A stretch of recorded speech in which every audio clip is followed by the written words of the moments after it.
Je me permets de présenter quelques vidéos EEG et le rapport dans le diagnostic de crise non épileptique d'origine psychogène. Donc, je rappelle juste que les CNEPS correspondent à ces changements brusques et paroxystiques du comportement ou de l'état de conscience, qu'ils miment les crises épileptiques sans substratum organique et que l'EEG dans les CNEP est normal. Je ne reviens pas sur l'épidémio, mais je rappelle quand même que 30% des patients orientés vers les centres de chirurgie de l'épilepsie sont non épileptiques, présentent donc des CNEP avec toutes les conséquences que cela puisse avoir sur le traitement, le mode de vie et ce qui s'ensuit. Et donc la nécessité d'un diagnostic précoce dont la clé est la vidéo EEG. Parfois, quand on ne peut pas une bonne observation clinique, la vidéo familiale peut apporter gros aussi. Alors, je présente la première patiente, Fatima, 51 ans, droitière, veuve, mère de 4 enfants, opérée en 2011 pour tumeur mammaire.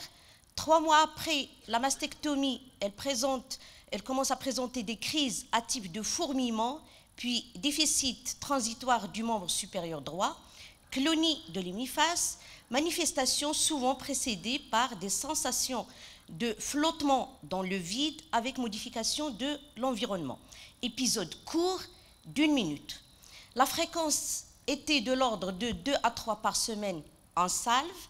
Elle a reçu des monothérapies, mais le traitement actuel, c'est la carbamazépine avec urbanil.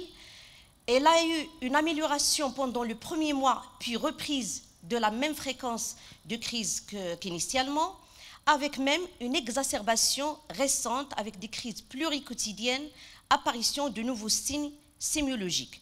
TDM normal et EEG montra des anomalies pointues paroxystiques frontales bilatérales. Elle est venue avec son rapport et on a fait une vidéo EEG. Donc là, quand je l'ai installée, avant même que je l'allonge sur le lit, regardez, ça bouge. Alors là, il décrit cette lourdeur du membre avec cette sensation de flottement. Qu'est-ce qu'il y a? La vidéo. Oui. Est-ce qu'il y a un commentaire? Il n'y a pas beaucoup de choses, hein, finalement. Voilà, très très chétif. C'est sûr que c'est difficile de voir des fourmillements à la vidéo, hein, ouais. Mais il y a autre chose qui se voit quand même. Oui, il y a des petites choses, un petit rictus. Il y a clonie périorale. De quel côté? Gauche. Alors, déjà, à ce stade, qu'est-ce que vous pensez?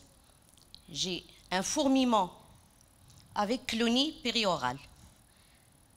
Rapidement, donc, est-ce qu'on est dans une manifestation qui suggère l'épilepsie ou les CNEP? Voilà. Les deux signes peuvent être épileptiques, ça c'est clair. Fourmillement avec déficit post-critique, avec déficit, et puis les clonies. Mais c'est pas systématisé. Le fourmillement à droite et les clonies sont à gauche. Donc déjà là, alors quelques minutes plus tard, j'ai coupé exprès pour pas perdre de temps. Donc c'est dans la suite.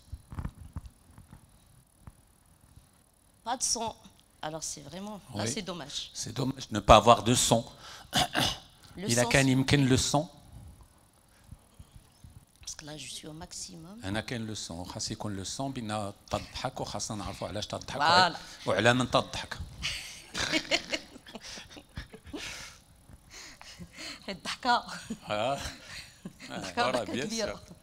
تكون تضحك علينا احنا. C'est comme ça que je l'ai reçu, moi, quand je l'ai enregistré. S'il y a le son, ce serait bien. On refait. Vous pouvez la repasser, on verra s'il y a le son. Sinon, vous nous commentez, puis voilà.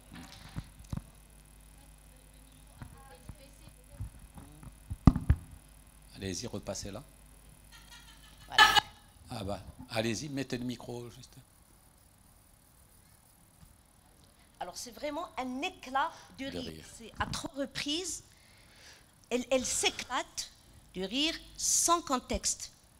Vraiment un rire inapproprié. À 3 reprises, elle rit elle s'arrête et puis elle s'arrête et le fait à 3 reprises. Qu'est-ce que vous en pensez?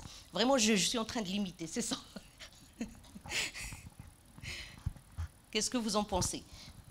Corrélons la première et puis la deuxième vidéo, qu'est-ce qu'il y a? Un rire inapproprié. Oui.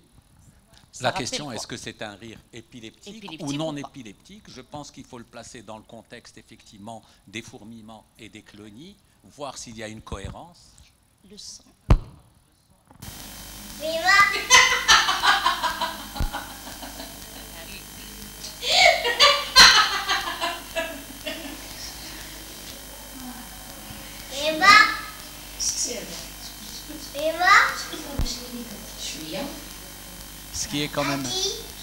Ce qui est quand même beau dans ce rire, c'est que je pense qu'il s'accompagne un mouvement de la tête et on peut se poser, est-ce que dans une épilepsie, il y aurait un mouvement de la tête? Et le troisième, on a quelque chose de particulier, c'est qu'on a l'impression qu'après qu'elle est comme un peu évanouie, comme un peu... Comme voilà, un elle a un soulagement. comportement un petit peu qui accompagne le rire et des stéréotypies entre guillemets motrices et cette attitude de fatigue ou de perte de connaissance post-rire qui nous font douter de leur nature épileptique.